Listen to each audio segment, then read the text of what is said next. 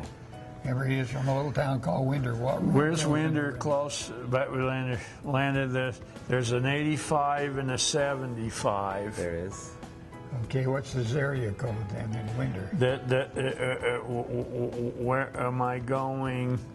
Northwest, south, Just a little east. east. So your 404770 becomes a 478678. 678.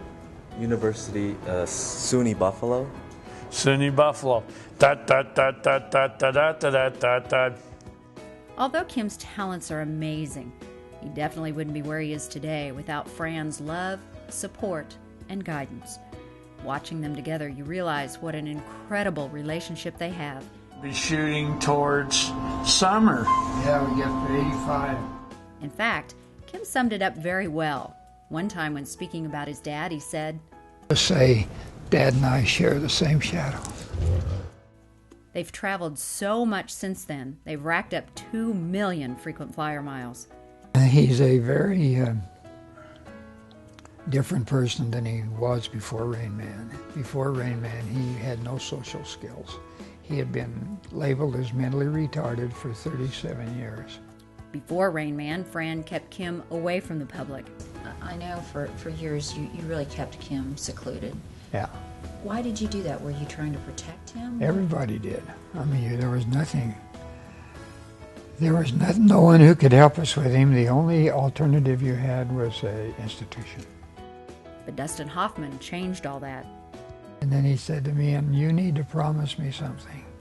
You'll take him out and share him with people, share him with the world.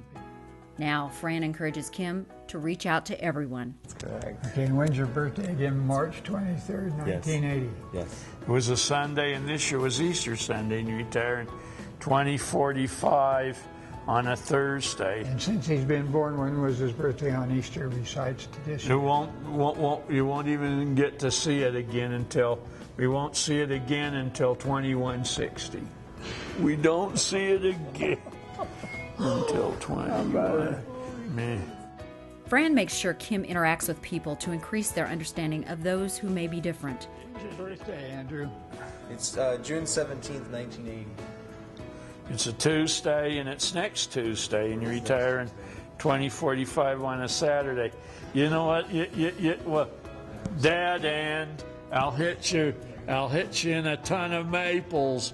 Dad, and Oh, yeah. yeah, I'll hit you in a ton of maples. Torrey Pines. That starts Thursday. Torrey Pines golf You- tournament starts Thursday, California.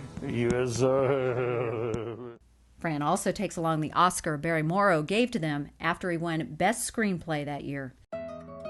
What year? 91. May 30th, 91 is a Thursday, and this year it's a Friday, and you retire in 2056 on a Tuesday at 65. And you've just been a good What's the date Hamlet was 1602. in Shakespeare? Yes, Shakespeare's in love, Bonnie Judy. Spending the day with Kim makes you realize you've been in the presence of greatness. In my 20 years of interviewing people, this encounter was one of my greatest experiences. Kim is an extremely gentle soul. He's extremely kind and affectionate. Once he gets to know you, he likes to hug you. Like a good, fine lady. I'm sorry you can't hug April. As much as I can. Sierra Scott. At one point in the day, he took me here, to an area he knew had a very beautiful view, a place he wanted to share. A good place to see, a good place to look at. Kim is extremely nice to everyone he meets and goes out of his way to say nice things to make you feel important and cared for. What you thinking about, Kim? I'm really thinking about lots of things here. I really like to see things together. I do. You're a great lady. Thank you. You're a great man. Their presentation always has a very positive message. Now, he's quite different than you are, but you're different than he is. He's brought hope and love to so many thousands of people, which we never dreamed would happen. Presentations end the same way, with this wonderful quote that really sums it all up. Learning to recognize and to respect differences in others and treating them like you want them to treat you will bring the peace and joy we all hope for. You don't have to be handicapped to be different, because everybody's different. The Shockers.